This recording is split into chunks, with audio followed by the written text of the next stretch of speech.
Hello friends, welcome back to my channel. तो बढ़ते हैं हमारे इस सीरीज के सेकंड एपिसोड की तरफ। एपिसोड की शुरुआत बिल्कुल वहीं से होती है जहां पे हमारा पिछला एपिसोड खत्म हुआ था। नैन्सी सोचने लगी कौन सा जवाब, ये फिर से कल की तरह उल्टी सीधी बातें कर रहा है। मैं भी इसको हाँ कह देती हूँ, देख लेंगे क्या कर लेगा ये। उसने ये तो कह दिया कि हाँ मैं ही वो लड़की हूँ जो तुम्हारे सवालों का जवाब दे सकती है, पर जुआन भी कोई अंधा तो नहीं। सोचने लगा कि जो लड़की अपनी मदद नहीं कर सकती भला वो मुझे कैसे एक एरा से उठाकर दूसरे एरा में ला सकती है। उसकी हेल्प करने के लिए पूछने लगा, जिस पर नंजिंग बोली बस तुम मुझसे दूर हो जाओ, मैं खुद ही अपनी हेल्प कर लूंगी। आफ्टर दैट वो काफी लोगों से कहती है अपनी हेल्प करने के लिए, मगर कोई भी उसकी बात नहीं सुनता। एट लास्ट जुआन ही उसकी हील तोड़कर उसकी हेल्प कर देता है। हेल्प तो हो गई, मगर अब नंजिंग का उससे पीछा छुड़ाना मुश्किल हो गया। जुआन पूछता है कि मुझे सच सच बताना, तुमने मुझे यहाँ कैसे बुलाया, क्योंकि मैं इस एरा से नहीं हूँ और जहाँ से मैं आया हूँ वहाँ सब ऐसी ही ड्रेसिंग करते हैं। खैर तुम अपनी इस चोटी अक्ल के साथ मेरी बातें नहीं समझोगी। इस वक्त तो नैन्जिंग को भी वो पागल ही लग रहा था, मगर जैसे जुआन उससे पहली बार मिला और इस बार भी इसकी हेल्प करने के लिए पहुंच गया, इन बातों को भी इग्नोर नहीं कर सकती। और जब जुआन ने बताया कि मैं कोई तुम्हारा पीछा वीछा नहीं कर रहा था, बल्कि लाइब्रेरी में बैठकर बुक्स रीड कर रहा था, तुम्हारे हेल्प मांगने की आवाज पर खुद ब खुद ही टेलीपोर्ट होकर यहाँ आ गया।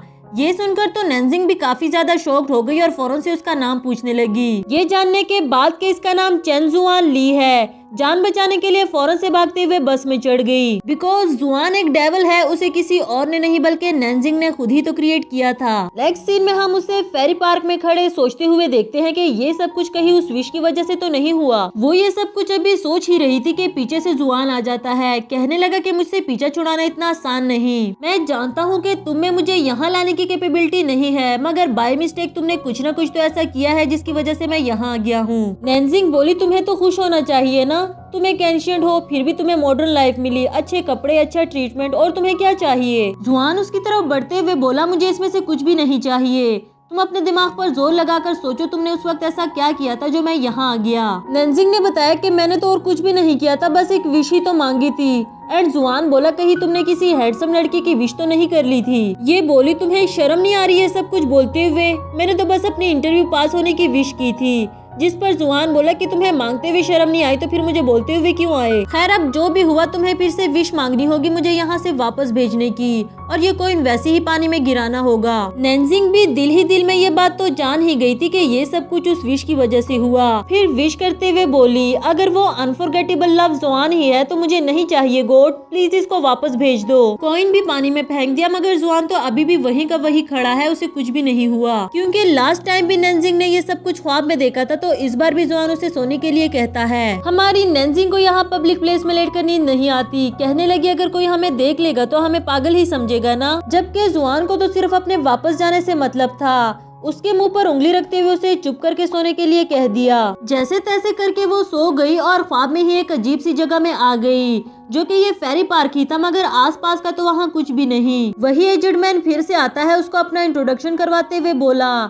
मेरा नाम फेरी जेन है, तुम्हारा स्वागत है मेरे फेरी लैंड में। नंजिंग बोली तुमने मुझ पर क्या जादू चलाया है और वो जुआन वहाँ कैसे आया। जिस पर फेरी जेन ने बताया कि तुमने ही तो अनफॉरगेटेबल लव की विश की थी, इसलिए मैं जुआन को तुम्हारे लिए ले आया। अब नंजिंग ने तो उसे गले से ही पकड़ लिया।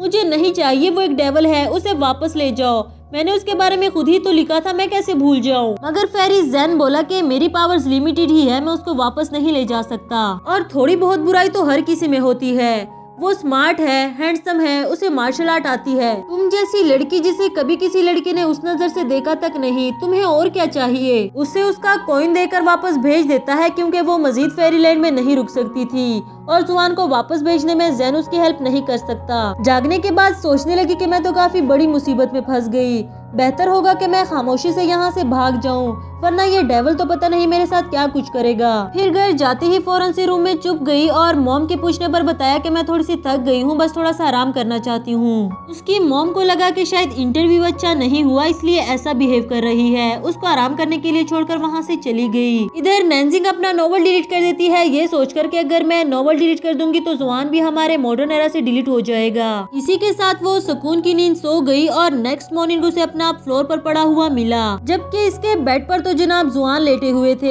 एक बार फिर से इसको बड़ा झटका लगा। उससे पीछा छुड़ाने के लिए रूम से बाहर जाने ही वाली थी कि पीछे से जुआन आते हुए उसके मुंह पर हाथ रखते हुए बोला अगर तुम इस मामले में दूसरों को इन्वॉल्व नहीं करना चाहती तो चुप ही रहना। फिर नैन्जिंग उसे सॉरी करती है उसे कल रात वहाँ छोड़ कर आने के लिए, जिस पर जुआन बोला कि ये कोई बड़ी बात नहीं, मैं तुम्हें कहीं भी ढूंढ सकता हूँ। वो सब छोड़ो, तुम ये बताओ तुमने कल रात ख्वाब में क्या देखा। ये भी उसे सच बताने वाली कहाँ थी। झूठ बोलते हुए कहने लगी मैंने कुछ भी नहीं देखा। अब जुआन के पास भी और कोई रास्ता नहीं बचा। कहने लगा जब तक मैं वापस नहीं चला जाता तुम्हारे साथ तुम्हारे रूम में रहूंगा। नैन्जिंग ने तो सुनते ही मना कर दिया, जिस पर जुआन बोला अगर ऐसी ही बात है तो फिर मैं बाहर जाकर उस लेडी से हेलो हाय करता हूँ। नैन्जिंग उसे इसके लिए भी रोकने लगी। बोली तुम मेरी मॉम से कब मिले, खबरदार जो तुमने उन्हें कोई नुकसान पहुंचाने की कोशिश की तो। ये बोला अगर मैं यहाँ किसी को नुकसान पहुंचाऊंगा तो ये सब कुछ सिर्फ तुम्हारी वजह से होगा, इसलिए मुझे ट्रिक करना छोड़ दो। दूसरी तरफ से मॉम आती है उसको ब्रेकफास्ट पर बुलाने के लिए, मगर नैन्जिंग कुछ भी करके उसे अपने रूम के अंदर आने नहीं देती। उन्हें जल्दी से पहुँचने के लिए जॉब पर भेज दिया और जाते जाते मॉम ने बताया कि वो रात को वापस नहीं आ सकेगी, इसलिए दरवाजा अच्छे से बंद कर लेना। नेक्स्ट सीन में एक्सकल्चर के मीटिंग को दिखाया गया, जहाँ एक एम्प्लॉय ने बताया कि इंटरव्यू के दौरान ज़ुकेन ने कुछ स्ट्रेट फॉरवर्ड बातें बोल दी थी जो कुछ इन्वेस्टर्स को अच्छी नहीं लगी। अब हो सकता है कि हमारे नॉवल को फिल्म के लिए सेलेक्ट ना किया जाए। ज़ुकेन बोला मुझे कोई फर्क नहीं पड़ता, मैंने और ये किंग ने ये कंपनी इसलिए नहीं बनाई कि हमारे नॉवेल्स को फिल्म के लिए सेलेक्ट किया जाए। हम सिर्फ इस जनरेशन के लिए मोटिवेशन बनकर यहाँ अच्छे राइटर्स ऐड करना चाहते हैं। ये कहकर ज़ुकेन वहाँ से चला गया और इसके साथ ये मीटिंग खत्म हो गई। आफ्टर दैट ये किंग जियाओ से नैन्जिंग के बारे में पूछती है और उसकी प्रोफाइल अपने पास सेंड करने के लिए कह दिया। इधर जुआन ने नैन्जिंग को बुरी तरह से परेशान करना शुरू कर दिया। इतना सारा खाना मंगवाने के बाद थोड़ा सा खाकर बाकी सारा उसे खाने के लिए कह दिया। बेचारी नैन्जिंग उसे सामने से तो कुछ नहीं कहती, मगर दिल ही दिल में उसे काफी बुरा भला कह रही थी,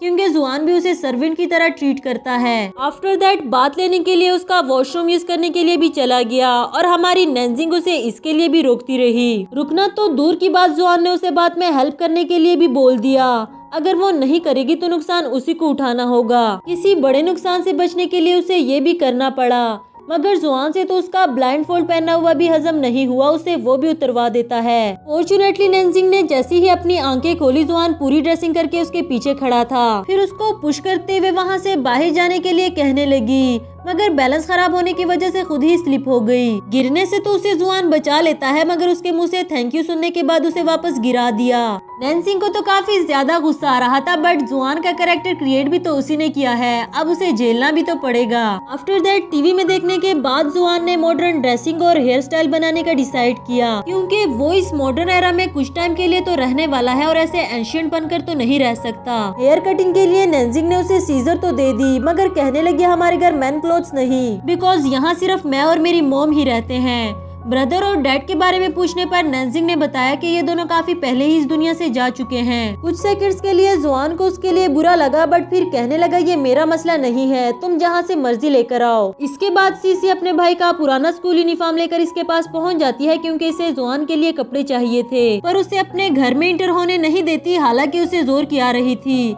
इस पर सीसी को भी शक हो गया कि जरूर इसने किसी लड़के को अपने घर में छुपा रखा है। इधर जुआन एक मॉडर्न लुक में रूम से बाहर आ जाता है, मगर इस यूनिफॉर्म में वो नैन्जिंग को तो काफी ज्यादा फनी लगा। नेक्स्ट सीन में नैन्जिंग को पुलिस स्टेशन जाना था उस चोर को रिकॉग्नाइज करने के लिए, और इसे प्रॉमिस लेकर घर रहने के लिए कह दिया, बिकॉज वो बाहर जाकर जो भी मुसीबत खड़ी करेगा उसका नुकसान तो नैन्जिंग को ही होगा। जुआन ने बाहर ना जाने का प्रॉमिस तो कर दिया था, मगर इन कपड़ों में वो बिल्कुल भी कंफर्टेबल नहीं था, इसलिए अपना कमर बंद लेकर उसे भेजने के लिए चला गया। सीसी भी वहीं बाहर खड़े उसको चुपके से देख रही थी, बिकॉज शक तो उसको पहले से ही हो गया था। नेक्स्ट सीन में हम जुआन को एक मॉल में देखते हैं, अपने लिए काफी महंगे महंगे कपड़े खरीदता है, लेकिन शॉप असिस्टेंट को भी यकीन नहीं आ रहा था कि ये इतना अमीर हो सकता है। पर पैसों से भरा हुआ बैग देखने के बाद उसे काफी अच्छे से ट्रीट करने लगी। इस पर जुआन बोला 5000 साल के बाद भी इंसानों की नेचर नहीं बदली, बस पैसों के पीछे ही मरते हैं। दूसरी तरफ पुलिस स्टेशन से वापस आते हुए नैन्जिंग को कल्चर से कॉल आती है, जिन्होंने इसको असिस्टेंट की जॉब के लिए सेलेक्ट कर लिया था।